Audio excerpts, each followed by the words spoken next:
और review meeting के अंदर ये लड़ाई की गति किसी भी तरह से कम न हो, ये सुझाव अफसरों की ओर से ही आया, जो बताता है कि हमारे जवानों का मोरल अभी भी इंटैक्ट है और आगे बढ़ा है। और मैं देश को विश्वास दिलाना चाहता हूं कि लड़ाई रुकेगी नहीं और गति के साथ आगे बढ़ेगी और इसको हम अंजाम तक ले जाएंगे। ये लड़ाई में अंत में नक्सलवादियों के खिलाफ हमारी विजय निश्चित है। विगत 5-6 सालों के अंदर छत्तीसगढ़ के अंदर जितने भी कैंप अंडर तक ले जाने थे, उसमें काफी बड़ी मात्रा में हमें सफल। विगत 5-6 सालों के अंदर छत्तीसगढ़ के अंदर जितने भी कैंप अंडर तक ले जाने थे, उसमें काफी बड़ी मात्रा में हमें सफलता मिली है। छत्तीसगढ़ शासन और भारत सरकार ने मिलकर अंदर जाने की गति को बढ़ाया है और उसी ही जुल्लाहट में इस प्रकार के घटनाएं सामने आती हैं। विकास के मोर्चे पर भी ढेर सारे काम हुए हैं। कोरोना के कारण थोड़ी गति विगत 1 साल में मंद हुई है, मगर मैं मानता हूं कि जितने भी सुझाव ट्राइबल जनप्रतिनिधि की ओर से, मुख्यमंत्री छत्तीसगढ़ की ओर से, छत्तीसगढ़ के सांसदों की ओर से मिले हैं, वो सभी पर कार्यवाही चालू है। तो ट्राइबल एरिया के अंदर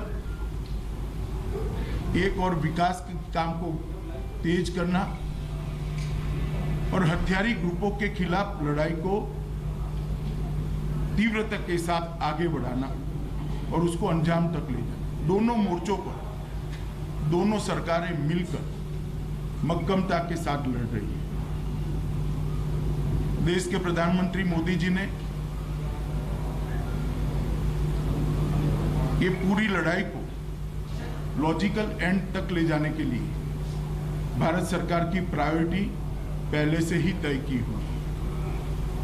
मैं आज छत्तीसगढ़ और भारत की जनता को विश्वास दिलाना चाहता हूं कि ये जो घटना हुई है, इसके बाद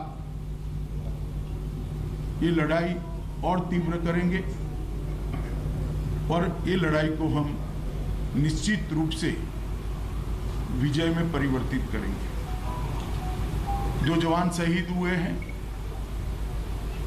उनके परिजनों को भी मैं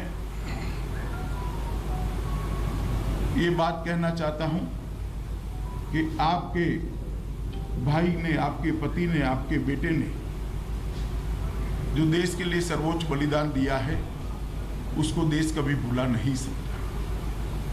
मैं भारत सरकार की ओर से आपको इतना ही कहना चाहता हूं कि संकट की, दुख की इस घड़ी में पूरा देश आपके साथ खड़ा है और आपके परिजनों का जो बलिदान है वो व्यर्थ नहीं जाएगा। इन्होंने जिस उद्देश्य के लिए अपना सर्वोच्च बलिदान दिया है, वो उद्देश्य को हम जरूर सिद्ध करेंगे। फिर से एक बार मैं शहीद हुए जवानों को श्रद्धांजलि देना चाहता हूं और उनका सर्वोच्च बलिदान जो है वो व्यर्थ नहीं जाएगा, इसके लिए मैं देश को विश्वास दिलाता हूं। सर, हवाई हमला भी सर, नक्सलियों से वार्ता की कोई उम्मीद बाकी है? हमले को